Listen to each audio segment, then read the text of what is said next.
चलो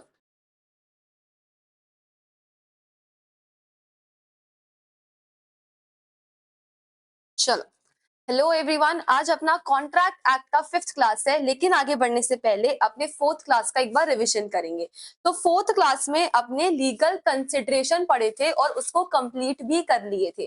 तो कंसिडरेशन का डेफिनेशन क्या है? सबसे पहले defined under section 2 clause number D. क्या डेफिनेशन है? When at the desire of the promisor, the promisee और any other person has done or abstained from doing something, does or abstains from doing something, promises to do or abstain from doing something, then such act or abstinence or promise is termed as consideration for a promise. ठीक है, फिर पढ़े थे अपने legal rules of consideration. तो legal rules of consideration में सबसे पहले it means something in return, उसके बाद डेफिनेशन को ही तोड़ते जाओ। सबसे पहले consideration must move at the desire of the promisor. Consideration में मूव फ्रॉम प्रोमिसी और एनी अदर पर्सन। इसमें केस था क्या? चिनया वर्सेस रमया। ठीक है, उसके बाद में it may be past, present और future. It may be executed और executory. It must be real and not illusionary. It must not be unlawful, immoral और opposed to public policy and it may not be adequate. ठीक है, हो गया। अच्छा, normally consideration अगर नहीं है तो कॉन्ट्रैक्ट नहीं होगा, लेकिन नो कंसिडरेशन नो कॉन्ट्रैक्ट का एक्सेप्शंस है जो सेक्शन नंबर 25 में लिखा हुआ है। क्या एक्सेप्शंस है? एक सेकेंड, याद कैसे किए थे? 2 गिफ्ट से था, 2 पेमेंट से था और फिर एबीसी लगाना था। करेक्ट? तो गिफ्ट से सबसे पहले transfer of property out of natural love and affection to near and dear ones in writing registered under law. Completed gifts, payment for past voluntary services, payment for time barred debt, ABC, agency, bailment, charity. ठीक है, फिर doctrine of privity of contract. Doctrine of privity of contract क्या बोलता है कि parties can not sue outsiders and outsiders cannot sue the parties. It was held in the case of MC Chacko versus State Bank of Travancore, लेकिन इसका कुछ कुछ exceptions है। ठीक है, सबसे पहले क्या था?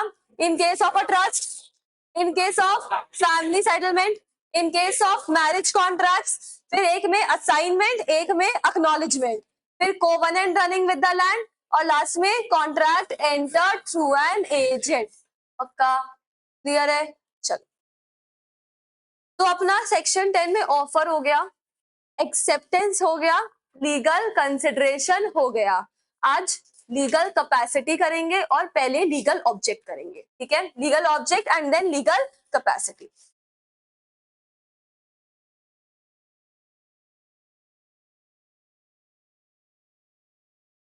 सबसे पहले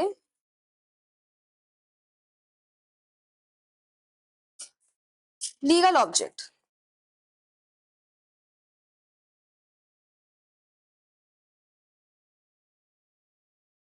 ठीक है, लीगल ऑब्जेक्ट।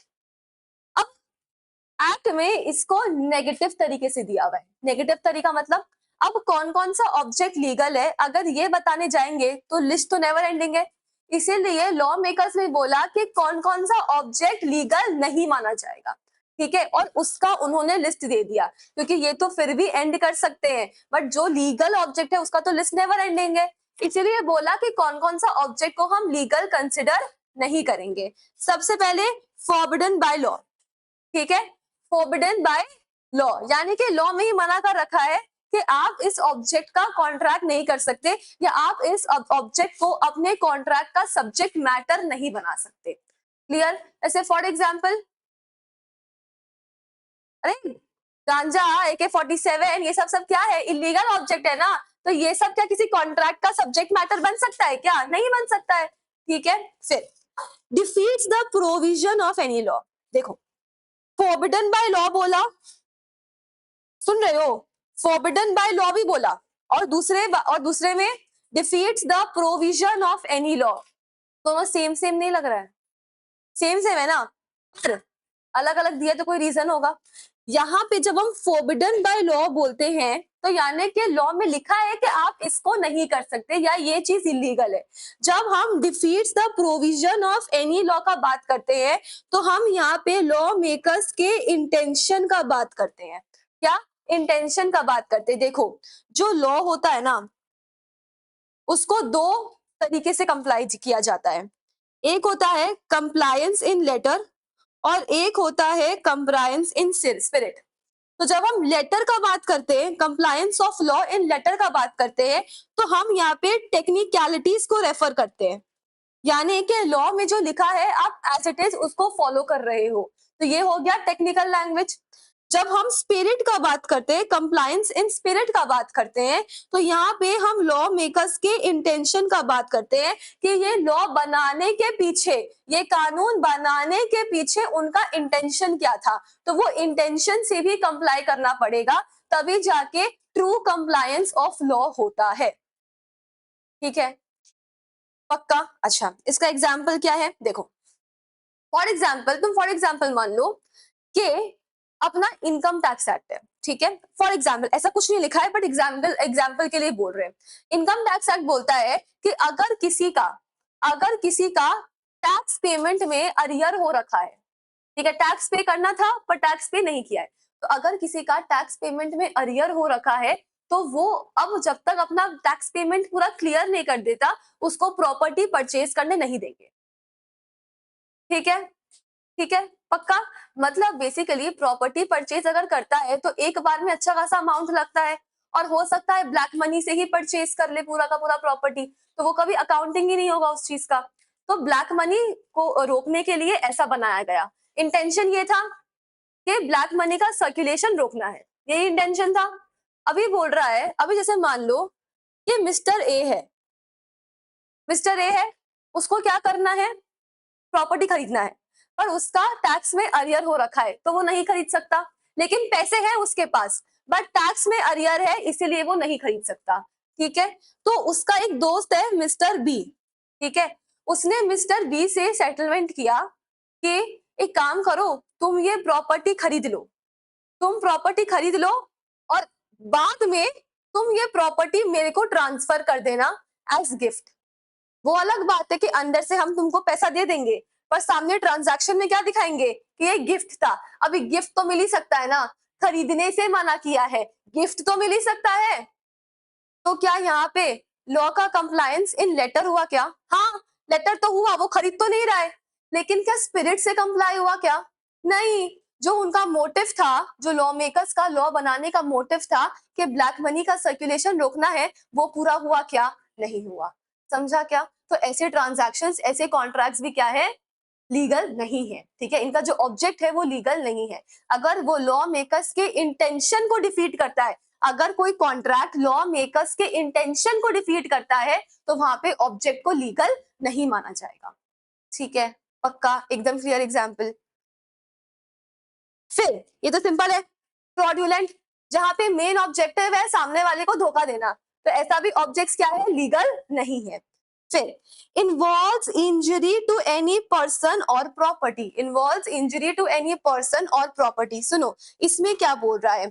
या आपके ऐसे कॉन्ट्रैक्ट से किसी इंसान को इंजरी हो सकता है या उसके प्रॉपर्टी को भी इंजरी हो सकता है। इंजरी मतलब हार्म, नुकसान पहुंच सकता है। ठीक है, अच्छा, जैसे मान लो फॉर एग्जाम्पल, जब पहले पहले जब रूरल एरियाज में इतने बैंक्स वगैरह नहीं हुआ करते थे, ठीक है, तो अगर किसी फार्मर वगैरह को लोन चाहिए होता था तो वो जमींदार मनी लेंडर्स से लोन लेते थे। And what did money lenders do? उन लोग अपने पोजीशन का फायदा उठाते थे। कैसे?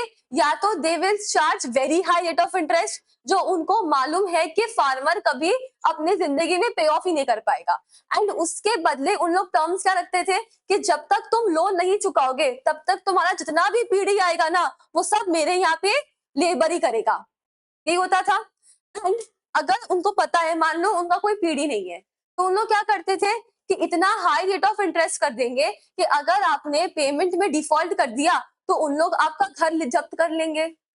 उन लोग आपका घर जब्त कर लेंगे, ठीक है। तो अगर ऐसा कॉन्ट्रैक्ट होता है जिससे जिससे आपके आपको खुद को, द पर्सन खुद को या फिर आपके प्रॉपर्टी को नुकसान पहुंचता है, तो वो ऑब्जेक्ट्स भी क्या है, लीगल नहीं है। क्लियर है, पक्का। अब जैसे बैंक्स भी होते हैं, आज के डेट में बैंक्स भी होते हैं, तो उन लोग भी जब होम लोन देते हैं, तो कितना पर मंथ का इंस्टॉलमेंट पेमेंट आएगा, वो तो उन लोग इंसान का जो भी लोन ले रहा है, बोरोवर का पूरा इनकम देखकर ही ना डिसाइड करते हैं। तो वहां पे they are not abusing their position, उन लोग अपने पोजीशन का फायदा नहीं उठा रहे हैं।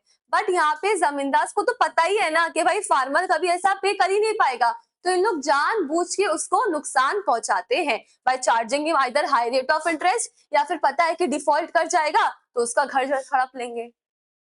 समझ आया क्या? ठीक है। अब बैंक्स तो ऐसे ही बस अंधाधुंध कोई इंस्टॉलमेंट का अमाउंट नहीं देते हैं ना, उन लोग तो इंसान का पूरा इनकम स्टेटमेंट चेक करके फिर देखते हैं कि हाँ वो कितना पे कर सकता है, उस हिसाब से they set up the instalment amount. ठीक, फिर इसमें चार तो पढ़ लिए, क्या क्या? सबसे पहले forbidden by law, फिर defeats the provision of any law, उसके बाद fraudulent and involves injury to any person or property, फिर court regards it as immoral। क्या बोलो तो? Court regards it as immoral, ठीक है। इसका मतलब क्या है, सुनो। देखो क्या हुआ, सुनो। ए और बी, तुम्हारे बुक का एग्जाम्पल है, ठीक है, मेरा एग्जाम्पल एकदम नहीं है। ए और बी शादीशुदा थे, हस्बैंड और वाइफ, ठीक है। अच्छा, ए को ले लो हस्बैंड, बी को ले लो वाइफ, ठीक है। अब बी वांटेड टू डिवोर्स ए, ठीक है। अब डिवोर्स के लिए भी फाइल करना है तो लॉयर वगैरह हायर करो, केस वगैरह फाइल करो, तो खर्चा लगता है, ठीक है, खर्चा लगता है। तो बी गई सी के पास में, और बोली कि मेरे को पैसा चाहिए, आई वॉन्ट टू डिवोर्स ए, ठीक है। सी बोला पैसा दे देंगे, ठीक है, पर एक शर्त में, लिखित रूप में होगा। पहला बात तो कॉन्ट्रैक्ट करेंगे तो लिखित रूप में होगा, और शर्त ये रखा कि जब तुम ए को डिवोर्स कर दोगी, तुमको मुझसे शादी करना पड़ेगा, ठीक है। लॉन्डे लोग समझ गए, सुनो। तो B will have to marry C, ठीक है। अभी तो उसको पैसा चाहिए, तो चलो वो हाँ बोल दी एक बार के लिए, बोले ए से छुटकारा मिले, बाद में सी को भी देख लेंगे, ठीक है। ये हो गया। अच्छा, तो पैसा भी मिल गया, इन लोग का डिवोर्स भी हो गया, डन है। अच्छा, डिवोर्स करने के बाद टेक्निकली बी को क्या करना था, सी से शादी करना था, पर की क्या, नहीं की, ठीक है, लड़की भाग गई। अब सी तो बोला कॉन्ट्रैक्ट तो है, चलो कोई बात नहीं, कॉन्ट्रैक्ट तो है, तो उसके हिसाब से ब्रीच ऑफ कॉन्ट्रैक्ट हुआ, कॉन्ट्रैक्ट को बी ने तोड़ा, तो उसने क्या किया, सी ने बी के अगेंस्ट बी को स्यू कर दिया और कोर्ट में केस फाइल कर दिया, ठीक है। अब कोर्ट में जाके जस्ट इमेजिन, सी बोल रहा है कि जज साहब, ये अपने पति को डिवोर्स करने के लिए मुझसे पैसे ली थी और बदले में क्या करना था, उसको मुझसे शादी करना था और वो नहीं की। कोर्ट बोलेगा, पहला बात, हम इंडिया में रहते हैं और यहाँ पे किसी का रिश्ता तोड़ना पाप समान है, ठीक है। और आपने रिश्ता तोड़वाने के लिए किसी को पैसे दिए हैं, ठीक है। सोचो अगर ये केस पूरे इंडिया में सबको पता चल गया, तो समाज में कितना गलत असर पड़ेगा, ठीक है। तो मतलब हमारे यहाँ पे, हमारे भारतीय संस्कृति का ये संस्कार है ही नहीं कि हम किसी का रिश्ता तोड़ने के लिए उसको पैसे दें, वो भी कॉन्ट्रैक्ट के रूप में, ना बाबा ना। तो आपने जो ये कॉन्ट्रैक्ट किया है, इसका ऑब्जेक्ट ही इलीगल है, ठीक है। तो आप बी को तो स्यू कर ही नहीं सकते, और आप जो पैसे दे दिए हैं वो तो आप भूल ही जाओ, क्योंकि कॉन्ट्रैक्ट ही लीगल नहीं है। कॉन्ट्रैक्ट में जो आपका ऑब्जेक्ट है वो लीगल ही नहीं है। समझ आया? ये है केस। ये केस नहीं है, ये एग्जाम्पल है, हमारे मैथ का एग्जाम्पल है। अच्छा, यहाँ तक क्लियर है क्या? फिर अपोज टू पब्लिक पॉलिसी, मतलब क्या होता है कि आपके इस ऑब्जेक्ट से, कॉन्ट्रैक्ट में जो आपका सब्जेक्ट मैटर है, उससे जनता पे अच्छा असर नहीं पड़ेगा, ठीक है, तो अपोज टू पब्लिक पॉलिसी, ऐसा क्या क्या हो सकता है, ऐसा क्या क्या कॉन्ट्रैक्ट हो सकता है जिससे जनता पे बुरा असर पड़ेगा। सबसे पहले सुनो, सबसे पहले एक बार सुन लो, फिर मार्क करा देंगे।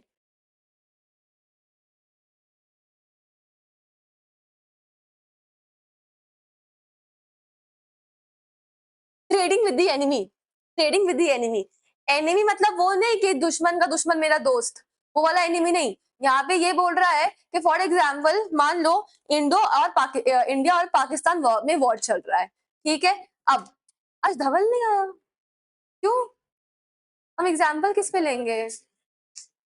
अच्छा चलो ठीक है, सुनो ना, इंडो पाक वॉर चल रहा है। अब मान लो कि ऋषि का जितना भी सारा वो है ना, क्या बोलते हैं, जितना भी सारा बिजनेस है ना, मान लो ड्राई फ्रूट्स का बिजनेस है, ठीक है।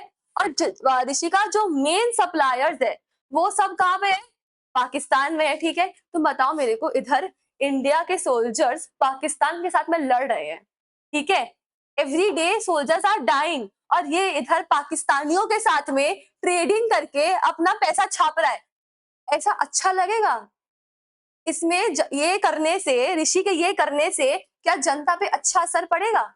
नहीं। तो ये ऑब्जेक्ट क्या है? ये इलीगल है। आप एनिमी कंट्री के साथ में ट्रेड नहीं कर सकते। समझ आया? पक्का? अच्छा, फिर फिर सुनो,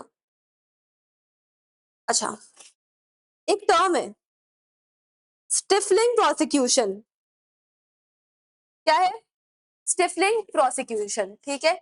इसका मतलब क्या है? स्टिफलिंग द प्रोसिक्यूशन मतलब आप कोर्ट के नॉर्मल कोर्स ऑफ प्रोसीडिंग्स के साथ में आप छेड़छाड़ कर रहे हो। कैसे छेड़छाड़ कर रहे हो? फॉर एग्जाम्पल आपने एक कोर्ट में केस फाइल किया, सही, हाँ, कोर्ट में केस फाइल किया। अब वो कोर्ट का अपना प्रोसीडिंग्स है, ठीक है। एंड हम लोग को पता है कि कोर्ट में जब कोई केस जाता है तो वो धीरे धीरे धीरे धीरे आगे बढ़ता है, करेक्ट। आप ऐसा कर सकते हो कि आप वो सेम केस आपने वापस से फाइल कर दिया, और इस बार आपने लिखा कि भाई इसको जल्दी जल्दी डिस्पोज करना है।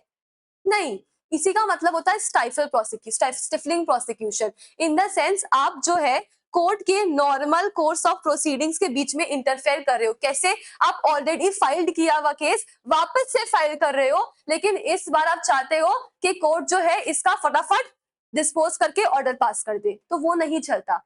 एक ऑलरेडी फाइल किया हुआ केस आप वापस से फाइल नहीं कर सकते, ये उम्मीद में कि अगर वापस से फाइल करेंगे तो वो जल्दी जल्दी इस बार डिस्पोज हो जाएगा। दिस इज नॉट अलाउड, इसी को बोलते हैं स्टिफलिंग प्रोसिक्यूशन, ठीक है। नॉर्मली ये अलाउड नहीं है, but there are cases, law में लिखा हुआ है कि देर आर केसेस जहां पे आप प्रोसीडिंग्स को, आप केस को बीच में ही आप विड्रॉ कर सकते हैं, ठीक है।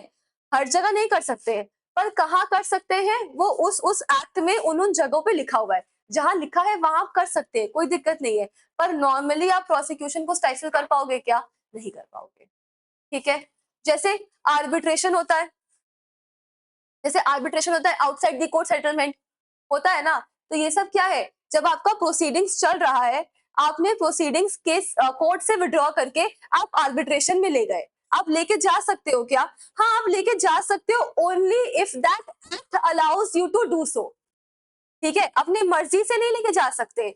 आप जो एक्ट में लिखा हुआ है कि आप कौन से प्रोसीडिंग्स को बीच में ही विड्रॉ करके आर्बिट्रेशन में लेके जा सकते। नॉर्मली आप प्रोसिक्यूशन को स्टाइफल नहीं कर सकते, लेकिन जहां जहां पे आप कर सकते हैं, लीगली जहां जहां पे अलाउड है, वो ऑलरेडी एक्ट में लिखा हुआ है, तो वहां पे आप कर सकते हैं। समझा क्या? पक्का? एकदम क्लियर? अच्छा, फिर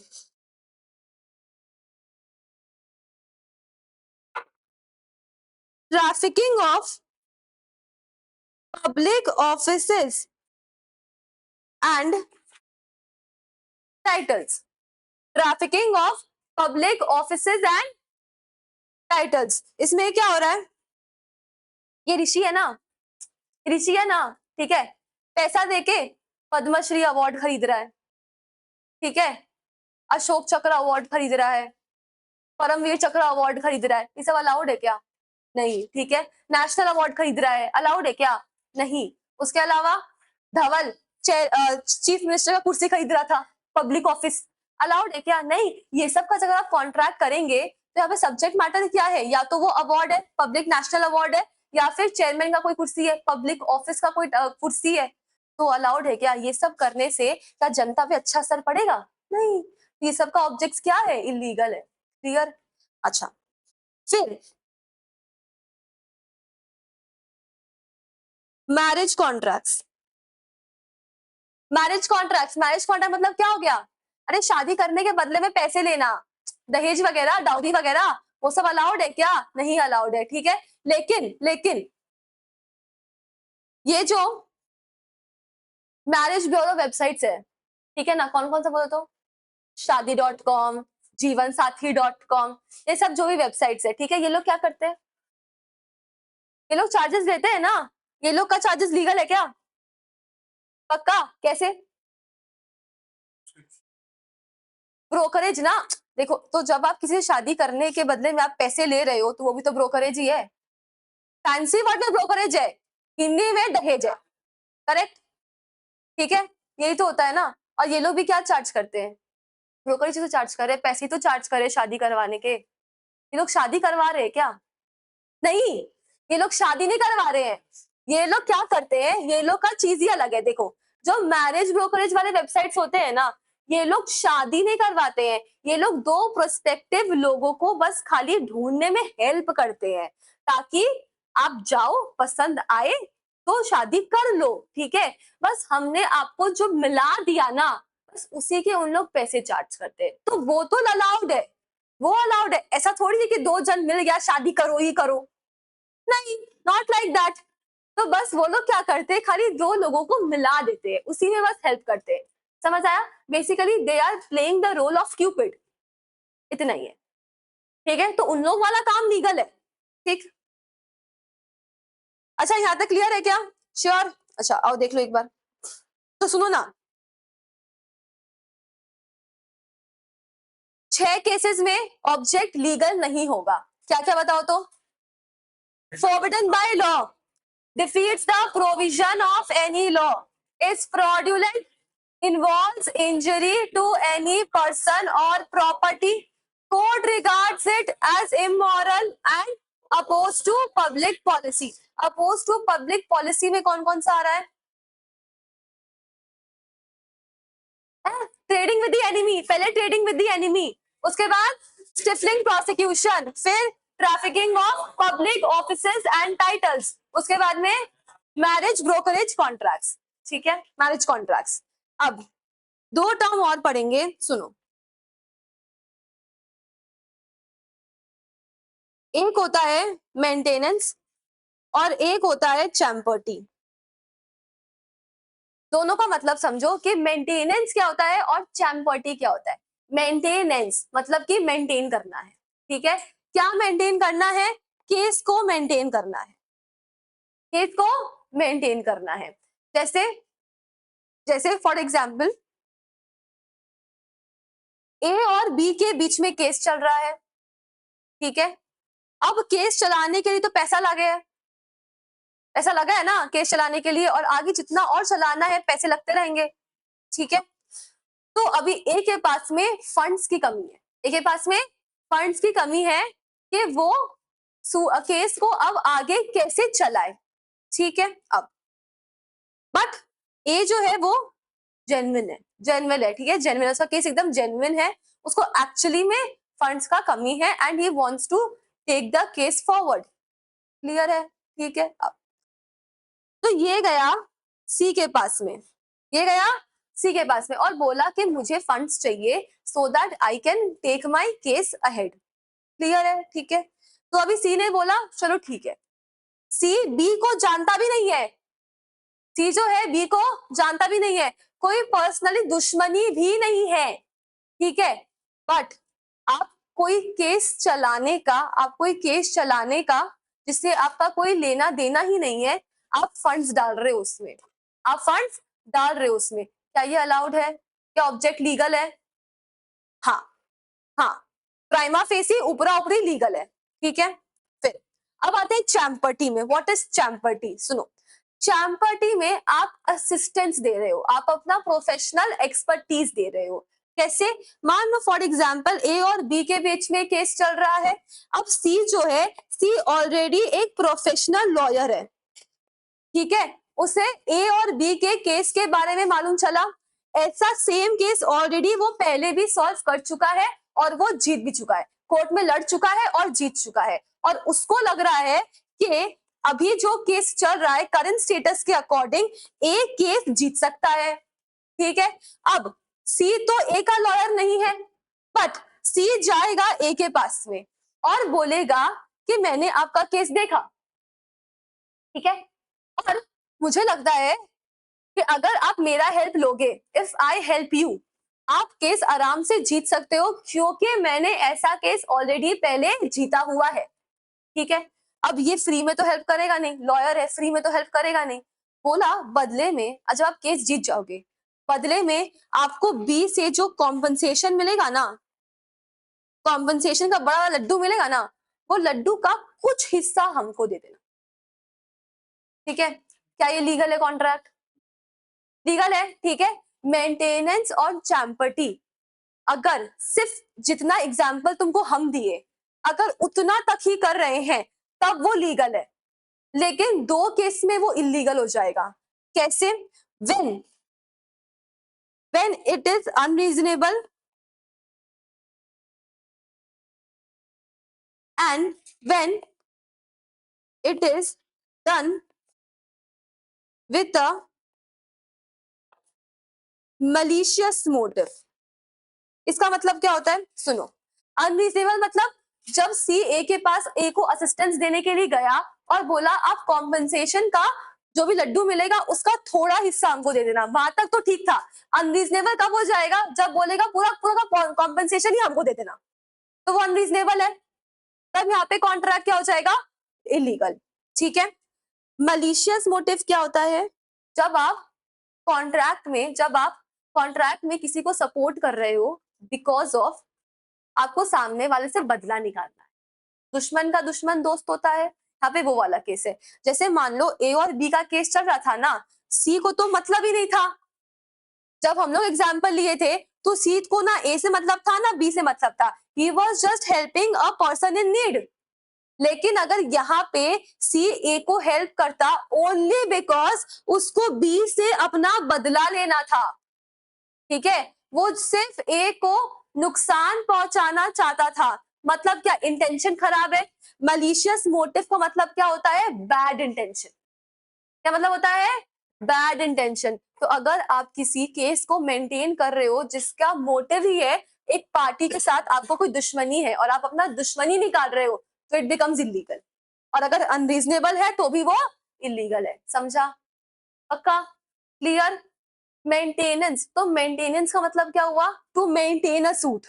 एंड चैम्पर्टी कब होता है? जब एक पार्टी को आप फाइनेंशियल असिस्टेंस देते हैं एंड बदले में you are not charging some fees, you are taking a part of the compensation, ठीक है। क्लियर? दोनों लीगल है क्या? हाँ दोनों लीगल है, लेकिन दो केस में इलीगल हो जाएंगे। कब बताओ तो? When it is unreasonable and when it is done with a malicious motive. Malicious motive माने बैड इंटेंशन। क्लियर? ठीक है, चलो अब इसको मार्क करते हैं और खत्म करते हैं। सबसे पहले it is forbidden by law. देखो क्या लिखा है, the object of an agreement is lawful unless, मतलब ये सारे केस में अनलॉफुल होएगा, ठीक है। हम क्या बोले थे? नेगेटिव तरीके से लिखा हुआ है यहाँ पे, तो ये जब अनलेस आ गया तो चीजें क्या हो गई? नेगेटिव हो गई, ठीक है। It is forbidden by law. देखो acts forbidden by law are those which are punishable under any statute, बस इतना ही। फिर it would defeat the provisions of any law. The court looks at the real intention of the parties to an agreement. If the intention of the parties is to defeat the provision of the law, the court will not enforce it. ठीक है, यहाँ पे हम लोग intentions का बात किए थे। फिर fraudulent agreement which are entered to promote fraud is void. Involves injury to any person or property. The general, अच्छा नहीं, इंजरी मीन्स क्रिमिनल और रॉन्गफुल हार्म। तुम अगर इसका एग्जाम्पल पढ़ोगे तो वो सेम जमींदार वाला एग्जाम्पल है, हाई रेट ऑफ इंटरेस्ट वाला एग्जाम्पल है, ठीक है। The court regards it as immoral, ठीक है। यहाँ पे कुछ नहीं है, तुमको सिर्फ इसका एग्जाम्पल में ध्यान देना है। वो जो एग्जाम्पल था ना, ए को डिवोर्स करना चाहती थी, सी से पैसे लिए थे, बदले में शादी करना था, वही वाला एग्जाम्पल है। अब opposed to public policy, some of the agreements are opposed to public policy are as follows. Exam में ये अपोज टू पब्लिक पॉलिसीज ऐसा भी क्वेश्चन आया है कि what are the agreements which are opposed to public policy, और ऐसा भी क्वेश्चन आया है कि तुमको दो ठू कोई भी उठा के दे देगा और बोलेगा explain how are these opposed to public policy, how are these agreements opposed to public policy. दोनों तरीके से क्वेश्चन आया हुआ है, ठीक है। Trading with the enemy, any trade with the person, any trade with person,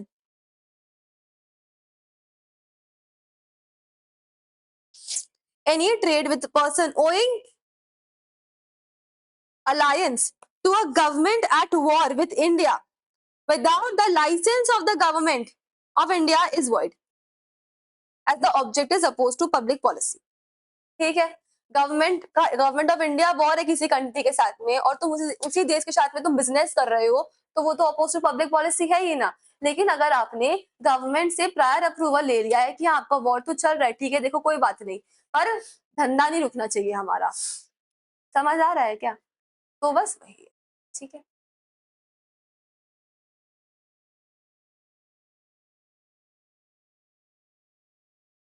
stifling prosecution, देखो क्या बोल रहा है, an agreement to stifle the prosecution, that is an agreement to prevent the proceedings already instituted from running their normal course using the force। ऐसे क्या होता है, जैसे मान लो फॉर एग्जाम्पल, जब अब याद है कुछ टाइम पहले सैफ अली खान को जानते हो, ठीक है, उसके घर पे अटैक हुआ था, विद इन 24 आवर्स पकड़ा गया था। और ये अगर किसी नॉर्मल इंसान, नॉर्मल आम आदमी के घर में अटैक हुआ होता तो क्या 24 आवर्स में पकड़ा जाता है? नहीं ना, तो बस यही है और कुछ नहीं। तो पैसा है तो बड़ी बड़ी बातें, चलो। Therefore such an agreement is void। क्या वहां पे कोर्ट था, ठीक है, और यहाँ पे पुलिस था, डिफरेंस इतना ही है। बस यहाँ पे बोल क्या रहा है कि जब when you are stifling the prosecution, यानी जो नॉर्मल कोर्स ऑफ बिजनेस था, जो नॉर्मली टाइम लगता है, वो लगा क्या? नहीं लगा, जल्दी हो गया ना, ठीक है, जल्दी हो गया ना। तो यहाँ पे यही बोल रहा है कि जो नॉर्मल चल रहा है, जो नॉर्मल कोर्स ऑफ प्रोसीडिंग्स चलता है, आप उसको हटा के you are already filing a same case again to make the proceedings faster this time, that's it। समझ आया? सिर्फ इतना ही बात बोल रहा है। अब जैसे कोई भी सिलेब केस होता है, तुम देख लो, नॉर्मली स्टाइफलिंग प्रोसिक्यूशन स्टाइफल नहीं होना चाहिए, पर जो भी सिलेब केस होता है वो फटाफट डिस्क्लोज होता है कि नहीं होता है? होता है ना। नॉर्मली नहीं होना चाहिए, नॉर्मल कोर्स में चलना चाहिए, पर होता है। यहाँ पे लिखा है कि नहीं होना चाहिए, पर होता है ना रियल लाइफ में, बस इतना ही बात है।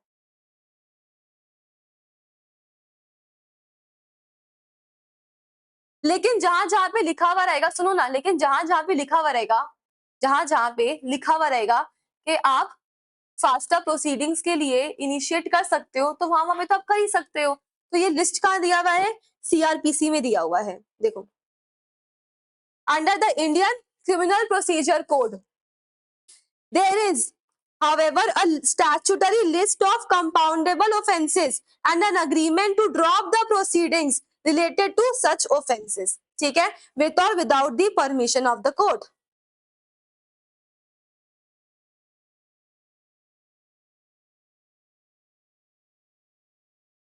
और तब it will not be opposed to public policy. अगर लॉ में लिखा हुआ है और आप केस विड्रॉ कर रहे हो, तब it is not opposed to public policy, ठीक है। मेंटेनेंस एंड चैम्बर्टी में आ जाओ। Maintenance is an agreement in which a person promises to maintain a suit in which he has no interest। उसका लेना देना ही नहीं है, बट वो फिर भी सपोर्ट कर रहा है, केस मेंटेन करवा रहा है। Champerty is an agreement in which a person agrees to assist another in litigation in exchange of a promise to hand over a portion of the proceeds of the action. ये proceeds of the action क्या है? Compensation, जो उसको सामने वाले party से मिलेगा जब वो केस जीत जाएगा तब। ठीक, देखो, the agreement for supplying funds by way of maintenance on Champerty is valid unless it is unreasonable and it is made by a malicious motive. ठीक है,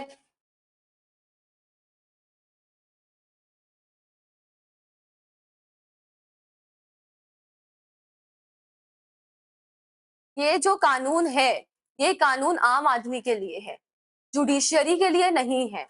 तो उन लोग जो लॉयर अपॉइंट करते हैं ना, वो लॉयर स्टेट की तरफ से आता है, वो लॉयर स्टेट की तरफ से आते हैं, उसमें कोई कॉन्ट्रैक्ट एक्ट नहीं आएगा कुछ भी। ठीक है, हाँ, दोनों एग्जाम्पल में ही नहीं आएगा। Trafficking related to public offices and titles, देखो, an agreement to traffic public office is opposed to public policy, obvious सा बात है। An agreement to procure a public recognition like Padma Vibhushan Award for reward is void, obvious सा बात है। देखो, marriage brokerage contracts, an agreement to negotiate marriage for reward is void, लेकिन note करो, marriage bureau only provides information and does not negotiate marriage for reward, तब यहाँ ये लोग यहाँ पे कवर नहीं है, इन लोग जो करते हैं वो वैलिड है।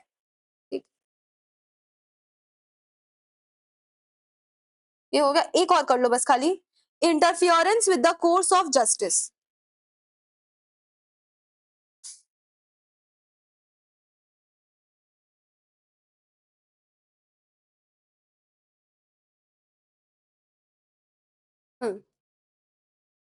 हाँ ये देखो, इंटरेस्ट अगेंस्ट ऑब्लिगेशन, सॉरी ये नहीं, ये वाला करोगे, interference with the course of justice,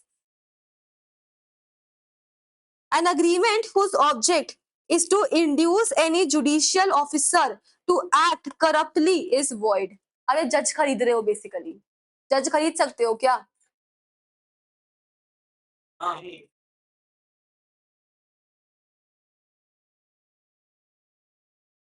जज खरीद सकते हो क्या? नहीं, ठीक है, वॉइड है। ठीक है, जज को खरीदोगे, ऐसा खरीदने का अगर कॉन्ट्रैक्ट करोगे कि भाई देख लेना अपने तरफ में फेवर में ही अपना पास करना, तो वो क्या है, अग्रीमेंट क्या है, वॉइड।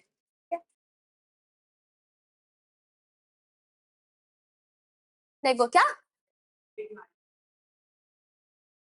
है, अग्रीमेंट टू नेगोशिएट मैरिज मतलब शादी करवाना, ठीक है, क्लियर है क्या यहाँ तक, पक्का? अच्छा, अब आओ void agreements. Word agreements, agreement in restraint of marriage, सुनो, agreement in restraint of marriage इसका मतलब क्या होता है, आप किसी का शादी तुड़वा रहे हो, क्या तुड़वाना सही बात है? हाँ, नहीं, तो वो वर्ड है। लेकिन अगर आप माइनर का शादी रोक रहे हो तब तो ठीक ही बात है ना यार, बच्चा का शादी तो रोकना ही चाहिए, बालिक हुआ ही नहीं अभी तक शादी करने के, शादी करने चला, बताओ। ठीक है, तो ऐसे मेजर का शादी तुड़वाना इज वॉइड, लेकिन माइनर का शादी रुकवा रहे हो तो इज वैलिड। ठीक है, अच्छा, अब शादी तुम खुद भी रोक सकते हो क्या, गुंडा लोग भी भिजवा सकते हो, तो भी तो कॉन्ट्रैक्ट ही करना पड़ेगा ना, कि शादी तोड़ना है या शादी क्या रोकना है, लड़का उठा लो या लड़की उठा लो, कुछ भी, कि शादी होना चाहिए बस, है कि नहीं, तो वो भी कॉन्ट्रैक्ट क्या है, वो भी वॉइड है। ठीक है, फिर agreement in restraint of trade, इसका हम लोग ऑलरेडी बात किए थे जब हम लोग पार्टनरशिप पढ़ रहे थे, तुम लोग को बताए थे हम, एक होता है टेम्पररी रिस्ट्रेनमेंट, एक होता है टेम्पररी रिस्ट्रेनमेंट और एक होता है परमानेंट रिस्ट्रेनमेंट। याद करो, टेम्पररी रिस्ट्रेनमेंट मतलब जब आप कोई भी ऑफिस छोड़ के जाते हैं, ठीक है, तो आपके ऊपर रेस्ट्रिक्शन लगाया जाता है कि आप अगले 5 साल तक ये सेम बिजनेस नहीं कर सकते फॉर एग्जाम्पल। या फिर ऐसा भी हो सकता है कि आप सेम बिजनेस कर सकते हैं पर आप इस एरिया में नहीं करेंगे। तो रेस्ट्रिक्शन टाइम पीरियड वाइज भी हो सकता है, ज्योग्राफिकल लोकेशन वाइज भी हो सकता है।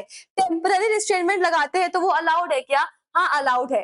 अगर आप ऐसा बोल दे कि कुछ भी हो जाए, तुम अगर ये वाला ऑफिस छोड़ दिए उसके बाद तुम सेम काम कभी भी नहीं कर पाओगे, तो परमानेंट रिस्ट्रेनमेंट हमेशा क्या होता है? इनवैलिड होता है। ठीक है, क्लियर, श्योर एकदम।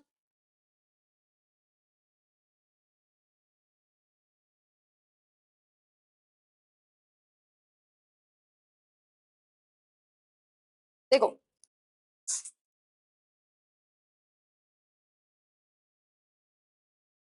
any agreement by which any person is restrained from exercising a lawful profession, trade or business is void, subject to the following exceptions.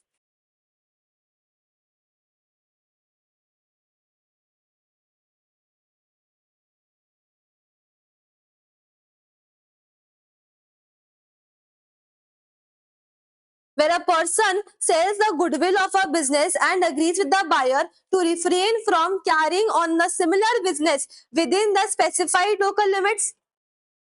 ठीक है, और अंडर इंडियन पार्टनरशिप एक्ट में when an outgoing partner makes an agreement with the continuing partners that he will not carry on the similar business within a specified period or within specified local limits, and such an agreement is valid.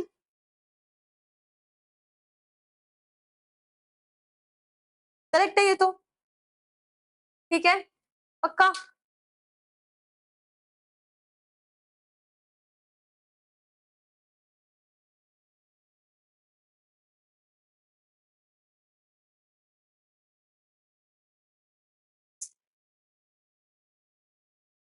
अच्छा, agreement in restraint of legal proceedings, agreement in restraint of legal proceedings, जहां पे आप legal proceedings में दखल अंदाजी डाल रहे हैं तो वो क्या है? वो वॉइड है। लेकिन लेकिन लेकिन अगर डिस्प्यूट सबमिट हो रहा है टू आर्बिट्रेशन, लेकिन अगर डिस्प्यूट सबमिट हो रहा है टू आर्बिट्रेशन तो वो तो अलाउड ही है भाई, उसमें तो कोई दिक्कत ही नहीं है। ठीक है,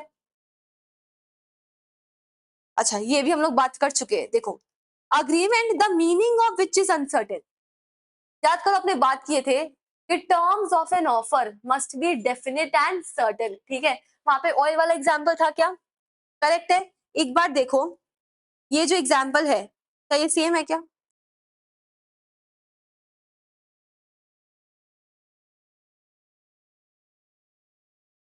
है ना? तो ये वाला जो टॉपिक्स है ना, ये वॉइड अग्रीमेंट वाला जो टॉपिक है ना, हम कहीं ना कहीं इसको बिट्स एंड पार्ट्स में पढ़ चुके हैं। ठीक है, तो ये बेसिकली पूरे एक्ट में जहां जहां भी वॉइड वाला चीज दिया हुआ है ना, एक जगह पे उसको समराइज कर दिया है और कोई डिफरेंस नहीं है। क्लियर है? तो ऐसा अग्रीमेंट जिसका मीनिंग ही अनसर्टेन है वो क्या है? वॉइड। क्लियर? अब आ जाओ wagering agreement, this is important.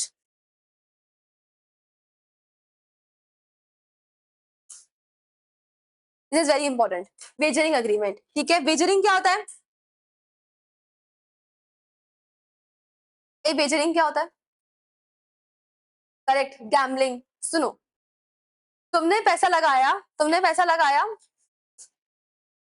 तुमने पैसा लगाया क्या कि अगले ओवर में तुमने पैसा लगाया 100 रुपया। ठीक है, तुम लोगों को तो पता ही है बेटिंग कैसे काम करता है यार, ड्रीम 11 ये वो तुम लोगों को सभी मालूम है। ठीक है, स्टेक है। ठीक है, तो एक बात बताओ, तुमने पैसा लगाया कि अगर मान लो फॉर एग्जाम्पल अगले ओवर में, ठीक है, अगले विराट कोहली बैटिंग कर रहा है, अगले ओवर में तुमने पैसा लगाया कि अगले ओवर में विराट कोहली एक छक्का मारेगा कि नहीं मारेगा, इसमें तुम्हारा पैसा लगा हुआ है।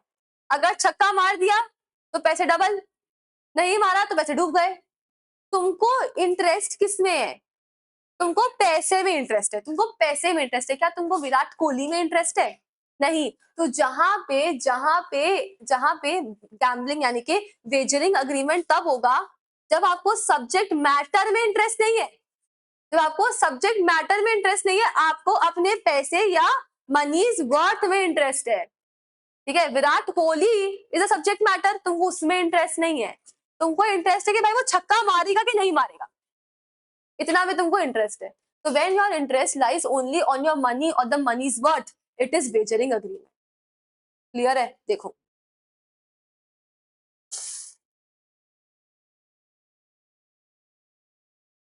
नहीं, विराट में तुमको विराट में क्या इंटरेस्ट है, वो क्या लगता है तुम्हारा? हाँ, नहीं लगता है ना। अब यहाँ पे एग्जाम्पल था विराट कोहली, तो तुमको लगा कि हाँ चलो ठीक है, मेरे को तो पसंद है, वो आइडल है, तो मेरा इंटरेस्ट आ गया उसमें। अगर कोई भी क्रिकेटर होता उसमें, तो विराट कोहली को इमेजिन कर लो, कोई भी क्रिकेटर होता उसमें, तुमको बस इतना लगाना है कि कोई भी अगर बैट्समैन बैटिंग कर रहा है तो अगले ओवर में वो छक्का मारेगा कि नहीं मारेगा। अगर मारा तो तुम्हारा पैसा लगाया हुआ है वो डबल, नहीं मारा तो पूरा लुट गया पैसा। यही बात है ना, तुमको उस क्रिकेटर या तुमको उस बैट्समैन में इंटरेस्ट है क्या? नहीं। समझा? देखो एसेंशियल्स ऑफ अ वेजर, देखो इसको इंपॉर्टेंट मार्क करना।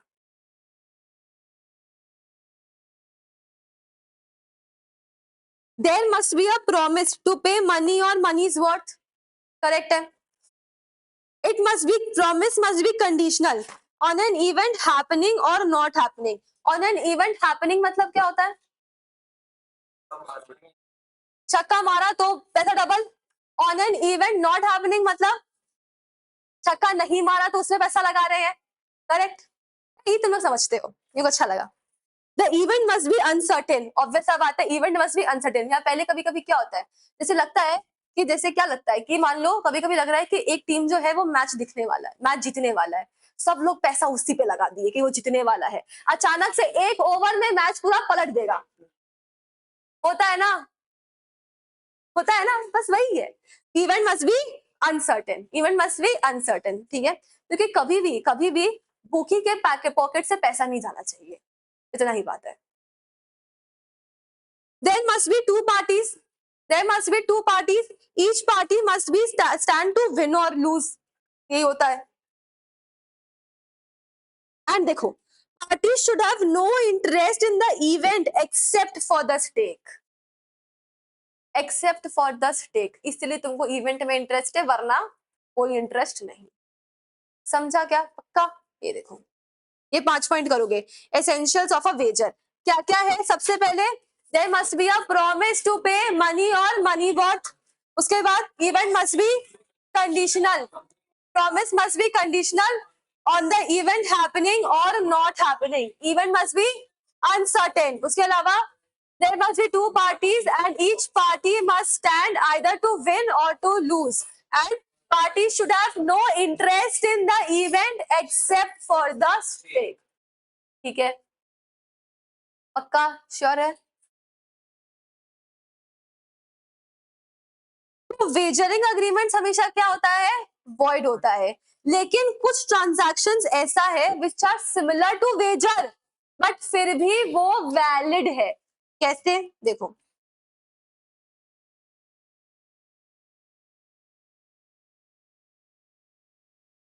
कौन कौन सा ट्रांजैक्शन है, देखो। सबसे पहले चिट फंड, 21 दिन में पैसा डबल। समझ आ रहा है? चिट फंड, चिट फंड में पैसा लगाना, चिट फंड में पैसा लगाना लाइक अ वेजर ओनली। तुम क्यों पैसा लगा रहे हो? ताकि तुम्हारा पैसा बढ़े, इसीलिए लगा रहे हो, ठीक है। बट चिट फंड फिर भी it is similar to wager, but क्या वो वैलिड है? हाँ वैलिड है, लोग पैसा लगाते हैं चिट फंड्स में। इंश्योरेंस कॉन्ट्रैक्ट, इंश्योरेंस कॉन्ट्रैक्ट्स में भी यही होता है।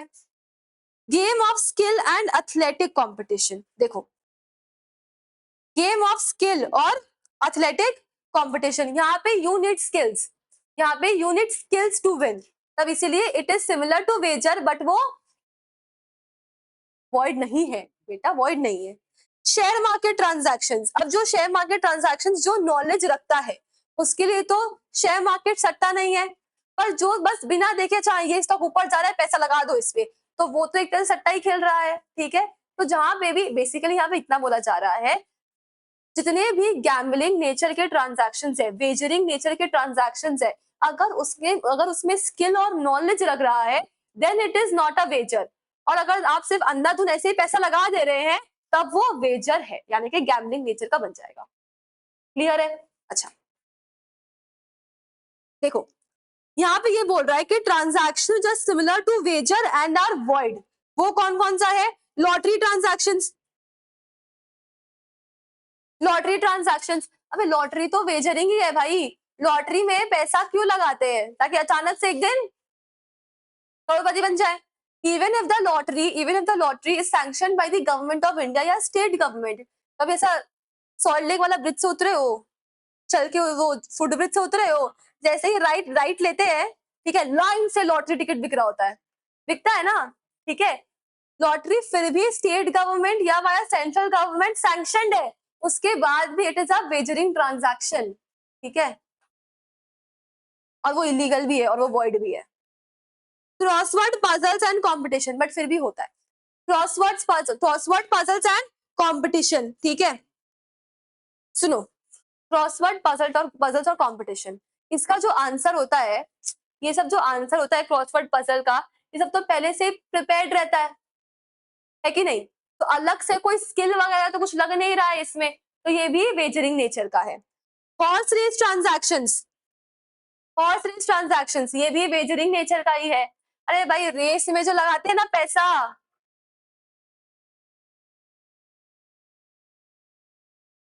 कौन सा?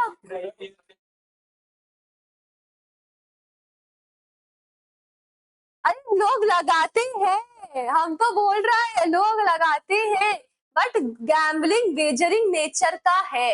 Horse race transactions wagering nature का है। और तुम क्या बोल रहे हो? सुनो ना, वो दिन दूर नहीं है, गवर्नमेंट ऑलरेडी बिल प्रिपेयर कर रहा है, जहाँ पे ये जो भी तुम्हारा ड्रीम 11 वगैरह जो भी सब एप्स है ना, सारा एंटी मनी लॉन्ड्रिंग लॉस के अंदर आ जाएगा।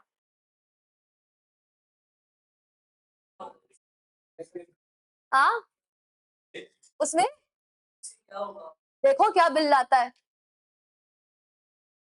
हाँ, ये वाला निकल जाएगा, समझ आएगा। ये जितना भी तुम्हारा सट्टा वाला एप्स है ना, जो लीगल सट्टा कर रहे हैं, वो सब एंटी मनी लॉन्ड्रिंग लॉस के अंदर आने वाला है।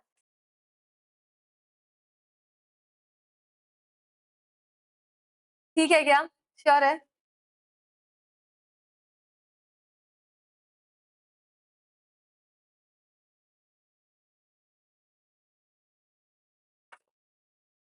ए पक्का, यहाँ तक सही है।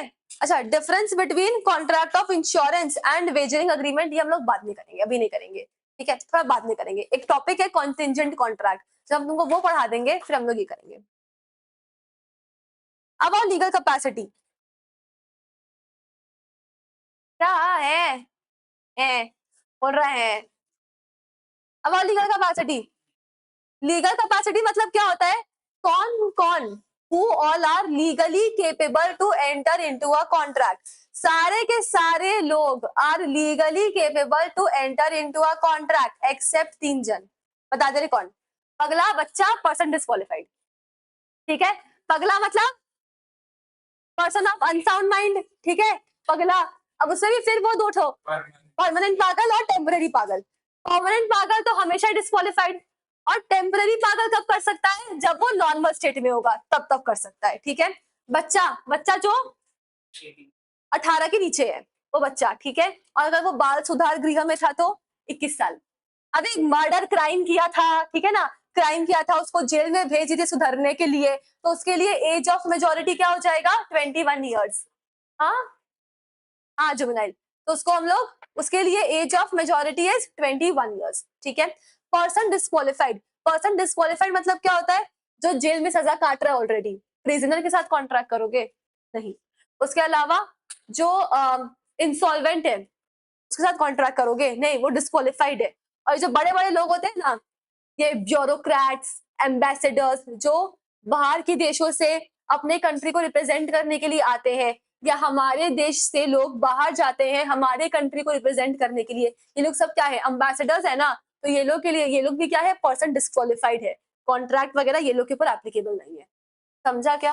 ठीक है, तो everyone is legally capable to enter into a contract except 3 लोग। कौन कौन? अनसाउंड माइंड, माइनर और पर्सन डिस्क्वालिफाइड। अगर एक झटके में याद रखना हो तो कैसे याद रखोगे? अगला, बच्चा, पर्सन डिस्क्वालिफाइड, ठीक है।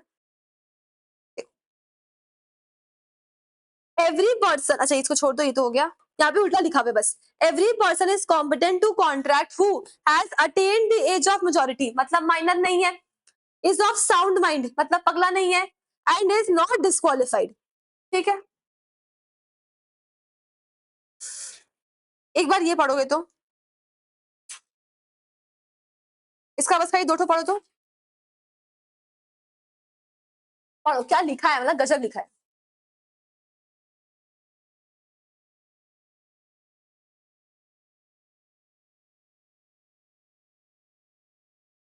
देख ले क्या क्या लिखा है, मतलब तुम देख रहा है। हाँ ये बताएंगे ना, वापस बताएंगे। सुनो क्या लिखा है, person who is usually of unsound mind but occasionally of sound mind, he can make a contract when he is of sound mind। दूसरा में क्या लिखा है, when he is usually of sound mind and occasionally of unsound mind, तभी तो वो contract तभी कर सकता है ना when he is of sound mind।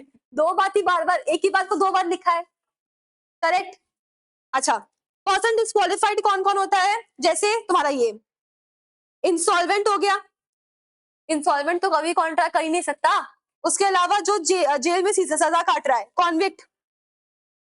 ठीक है, फिर अच्छा, एलियन एनिमी, एलियन एनिमी मतलब क्या होता है, जिससे government of India is at war, उसके साथ भी आप कॉन्ट्रैक्ट नहीं कर सकते, अभी पढ़ के आए हम लोग। फॉरेन एम्बेसडर्स, ये लोग के साथ भी कॉन्ट्रैक्ट नहीं कर सकते, और एक लोग और होते हैं foreign sovereigns, same as ambassadors only. ठीक है, बस जो बाहर से लोग आते हैं। हाँ, पर वो तो उन लोग तो देश देश के बीच को रिप्रेजेंट करने के लिए आए हैं ना, इनके लिए जो नॉर्मल कमर्शियल इंडियन कॉन्ट्रैक्ट है उस पे नहीं एप्लीकेबल हो रहा है। उनका जो होता है वहां पे तो उन लोग के लिए तो बायलैटरल ट्रीटी अग्रीमेंट वगैरह ये सब देखते हैं ना उन लोग, जो इंटरनेशनली एप्लीकेबल होता है, ये चिन्नू मुन्नू नहीं, ये सब है। और इन लोग तो फॉरेन से आए हैं ना, इन लोग के ऊपर इंडियन कॉन्ट्रैक्ट लगा दोगे, नहीं ना, पूरा देश आना ही नहीं, इंडिया छोड़ो, इंडियन कॉन्ट्रैक्ट फॉलो करना पड़ेगा। समझा क्या? ठीक है,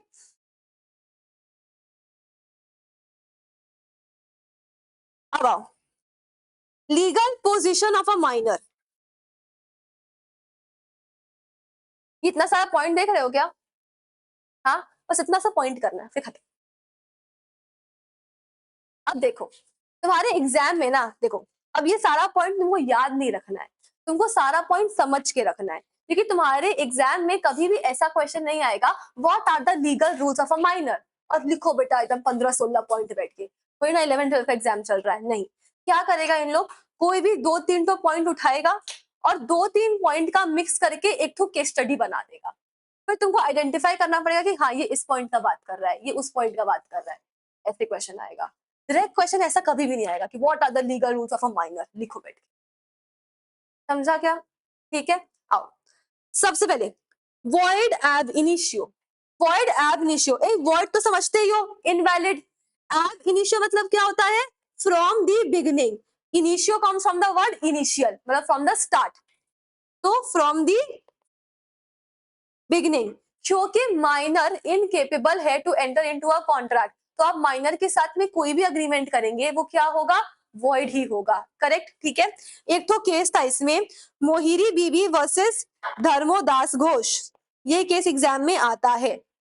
ठीक है, ये केस एग्जाम में आता है, कौन कौन सा पॉइंट एग्जाम में ऑलरेडी आ चुका है ना, आई टेल यू। ठीक है, तो मोहिरी बीबी वर्सेस धर्मोदास घोष में क्या हुआ था, जरा सुने।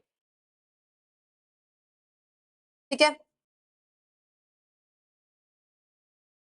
देखो तो इसने क्या किया, मोहिरी बीबी वर्सेस धर्मोदास घोष में क्या हुआ था कि माइनर के साथ में कॉन्ट्रैक्ट किया, क्या कॉन्ट्रैक्ट किया कि माइनर ने अपना कुछ सामान गिरवी रखवा के सामने वाले से 20,000 रुपीज उधार ले लिया, तो ये जब अग्रीमेंट एग्जीक्यूट हुआ था तब ये माइनर था।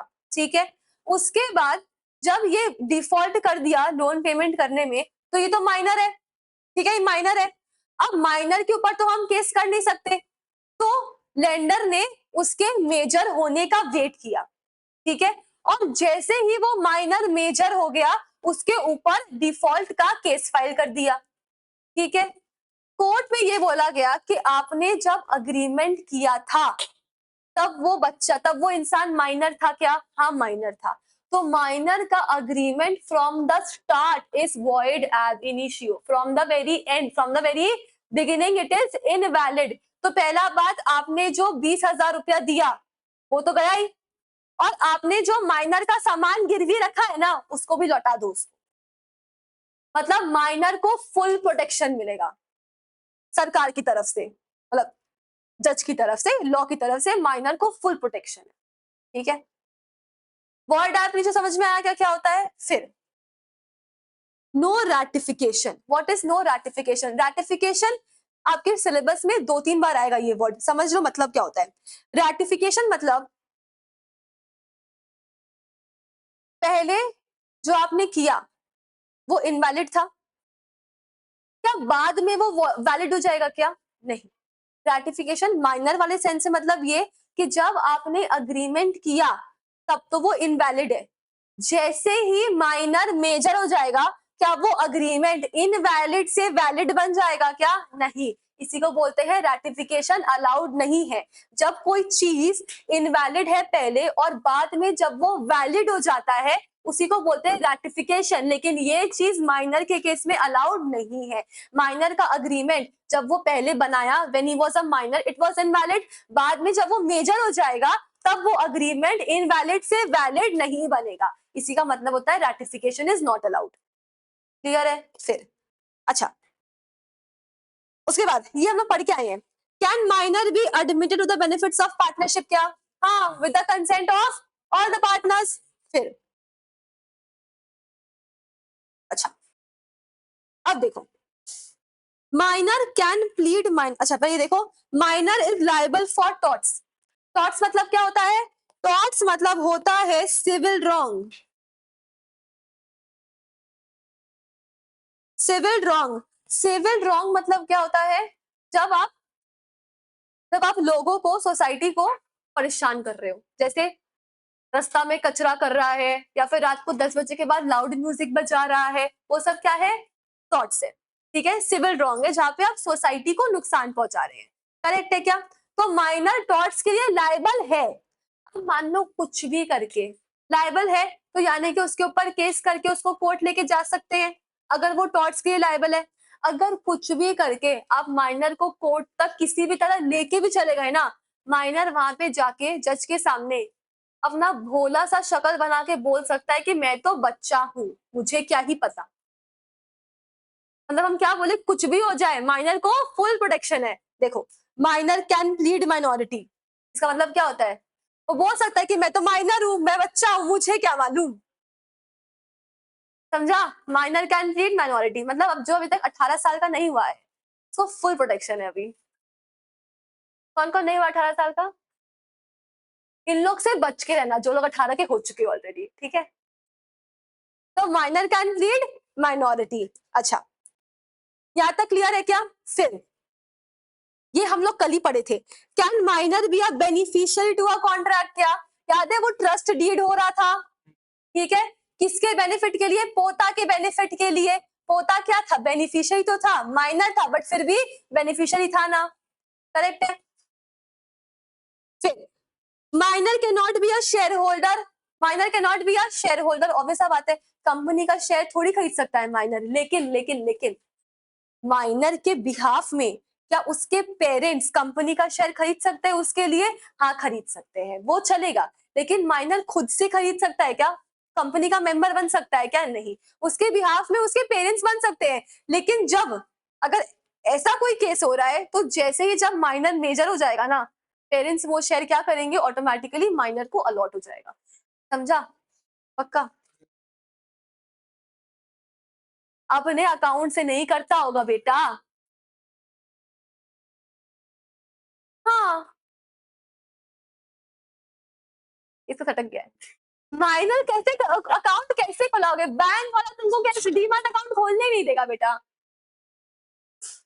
ठीक है, अच्छा, क्या माइनर को इंसॉल्वेंट डिक्लेयर कर सकते हो? नहीं, पार्टनरशिप में ही पढ़ के आए हैं, minor can not be declared insolvent. फिर नो स्पेसिफिक परफॉर्मेंस, किसी बच्चे से जबरदस्ती काम करवाया जा सकता है क्या?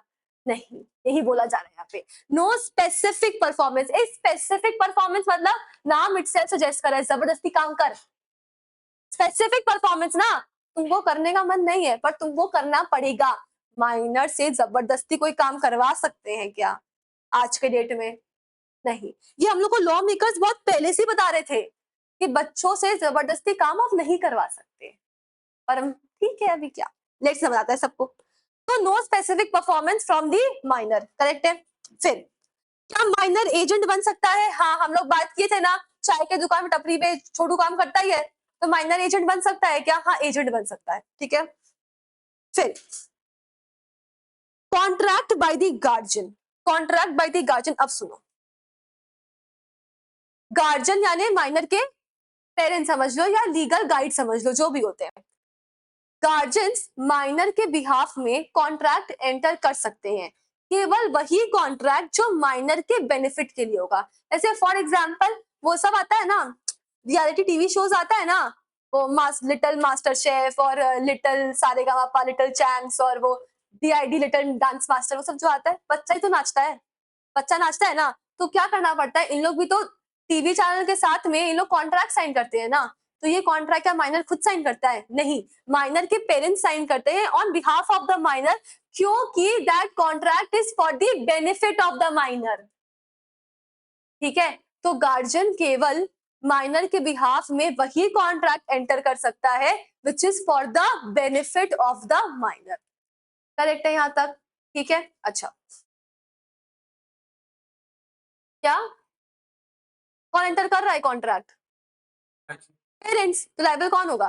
पेरेंट्स, क्योंकि वो तो बच्चा है, वो तो बच्चा है, माइनर कैन प्लीड माइनॉरिटी ना, ठीक है। अच्छा, सुनो ना, हम लोग इतना पॉइंट पढ़ लिए ऑलरेडी, ठीक है। हम बोलते हैं क्या क्या पॉइंट है, तुम लोग बताना कि ये कौन सा पॉइंट को बिलोंग कर रहा है, हम एक्सप्लेनेशन दे रहे हैं, बताना कौन सा पॉइंट को बिलोंग कर रहा है, ठीक है। माइनर का अग्रीमेंट स्टार्टिंग से ही वॉइड है, वॉइड एब इनिशियो। जब अग्रीमेंट एंटर किए थे तब वो इनवैलिड था, बाद में वैलिड नहीं बनेगा, नो रैटिफिकेशन, ठीक है। अच्छा, क्या सिविल रॉन्ग यानी कि टॉर्ट्स के लिए माइनर लाइबल है क्या? हाँ, लाइबल फॉर टॉर्ट्स, ठीक है। फिर अगर कोर्ट में ले गए माइनर को फिर भी माइनर बच सकता है क्या? क्या बोल के? कैन प्लीड माइनॉरिटी, ठीक है। इंसॉल्वेंट डिक्लेयर कर सकते हैं माइनर को? नहीं। शेयर होल्डर बन सकता है? नहीं। एजेंट बन सकता है क्या? हाँ, एजेंट बन सकता है, ठीक है। जबरदस्ती काम करवा सकते हैं? नहीं। कौन सा पॉइंट? No specific performance. क्या माइनर का गार्जियन कॉन्ट्रैक्ट एंटर कर सकता है क्या? हाँ। कौन सा? On behalf of the minor for the benefit of the minor, correct है, ठीक है। क्या बेनिफिट्स ऑफ पार्टनरशिप के लिए एडमिट कर सकते हैं? हाँ। क्या वो बेनिफिशियरी बन सकता है किसी कॉन्ट्रैक्ट का? हाँ। क्या गार्जियन माइनर का, क्या गार्जियन माइनर का मैरिज रिस्ट्रेंट कर सकता है? हाँ, अरे हाँ बेटा, माइनर गार्जियन माइनर का मैरिज तो रोक ही सकता है, ठीक है। अरे मेजर का मैरिज रोकेगा तो वो इनवैलिड है, वो वॉइड है, पर माइनर का तो मैरिज रोक सकते हैं ना, ठीक है। अच्छा, उसके बाद, उसके बाद श्योरिटी फॉर अ माइनर, ये कौन होता है? जो इंसान माइनर माइनर का गारंटी लेता है ना, उसी को हम लोग श्योरिटी बोलते हैं। तो guarantor is nothing but the surety. Surety of a minor is liable provided, सुनो ना, देखो, जब कोई गारंटी लेता है तो उसमें तीन पार्टी होते हैं। एक तो होता है प्रिंसिपल डेटर, जो लोन ले रहा है। एक होता है क्रेडिटर, जो लोन दे रहा है। और प्रिंसिपल डेटर का जो गारंटी ले रहा है कि अगर वो लोन पे करने में डिफॉल्ट कर दिया तो I will pay on behalf of him, वो हो गया श्योरिटी, इन शॉर्ट गारंटर, ठीक है। प्रिंसिपल डेटर माइनर हो चलेगा, प्रिंसिपल डेटर माइनर हो चलेगा, श्योरिटी हमेशा मेजर होना चाहिए, श्योरिटी हमेशा मेजर होना चाहिए, ठीक है। और अगर श्योरिटी मेजर है तो भले ही प्रिंसिपल डेटर माइनर है, surety is always liable. Clear है? पक्का श्योर है? ठीक है।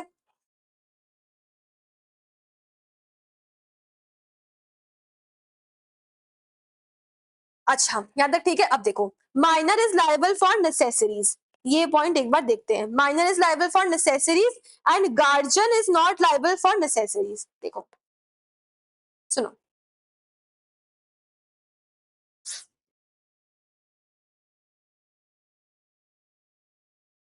नेसेसरीज में ये लिखना है तुम लोग को, बुक में लिख लेना। नेसेसरीज में दो चीज आता है बेटा,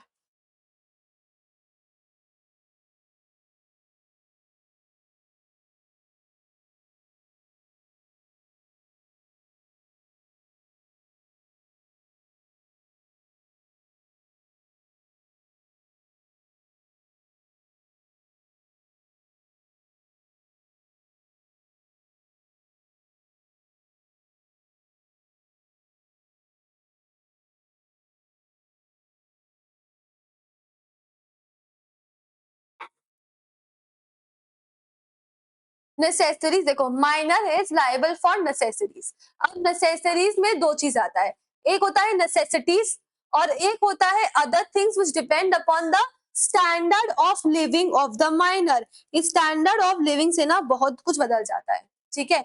नेसेसिटीज में दो बहुत सारी चीजें आते हैं, क्या क्या? Food, clothing, shelter. वे रोटी कपड़ा मकान, फूड क्लोथिंग शेल्टर और साथ में एजुकेशन,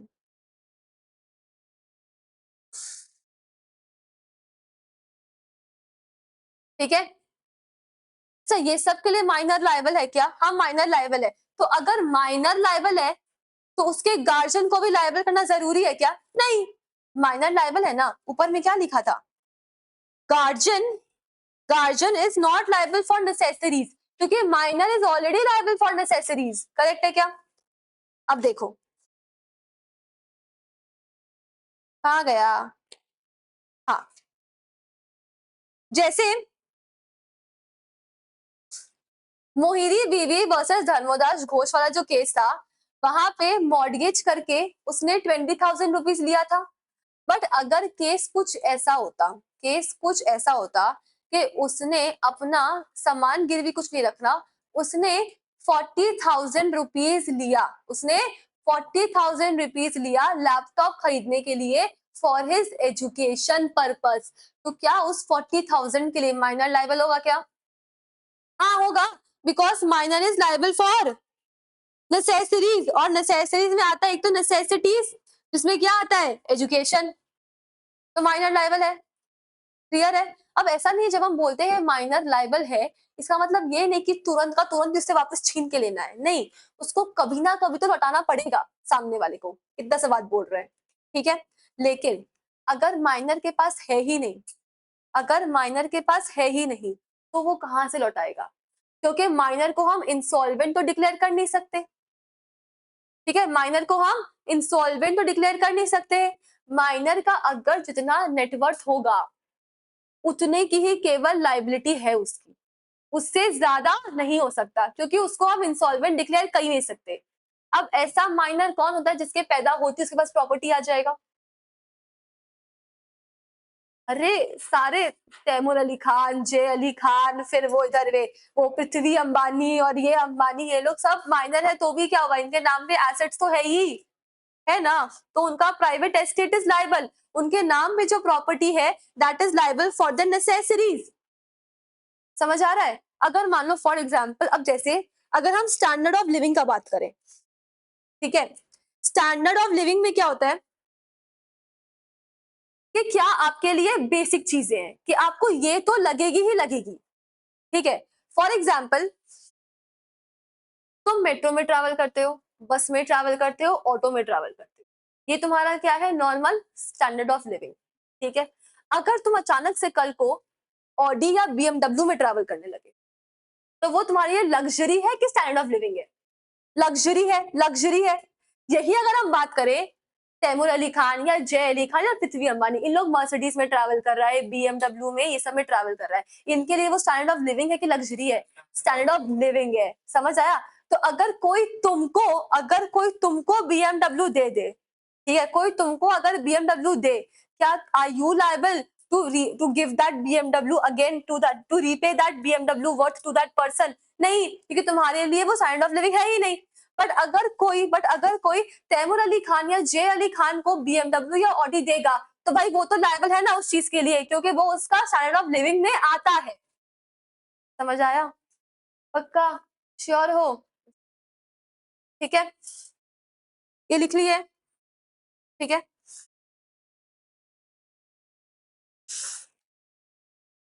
अच्छा, अब कौन कौन से पॉइंट से क्वेश्चन आया हुआ है, ठीक है, क्या क्या इंपॉर्टेंट है? वॉइड एब इनिशियो इंपॉर्टेंट है, मार्क कर लेना। वॉइड एब इनिशियो इंपॉर्टेंट है। रैटिफिकेशन वाला पॉइंट इंपॉर्टेंट है। लायबल फॉर नेसेसरीज वाला पॉइंट इंपॉर्टेंट है। कैन प्लीड माइनॉरिटी भी इंपॉर्टेंट है।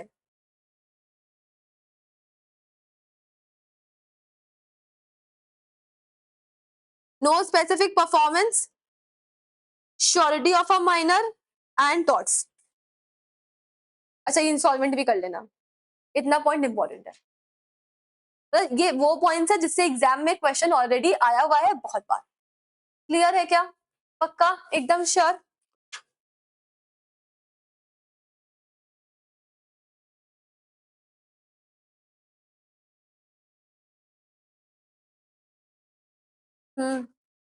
हाँ, नहीं करा रहे भाई, शांत ऐसे देख रहे तुम लोग कि मतलब बस जान निकलने वाला है तुम लोग का। हाँ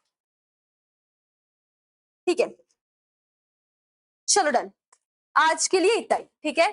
कल हम लोग फ्री कंसेंट करेंगे, और अगर थोड़ा टाइम बेसी लगा तो कोई बात नहीं, बट कल फ्री कंसेंट अपने को कंप्लीट करना है, ठीक है ना। चलो, आई सी यू टुमारो, तब तक bye bye and take care.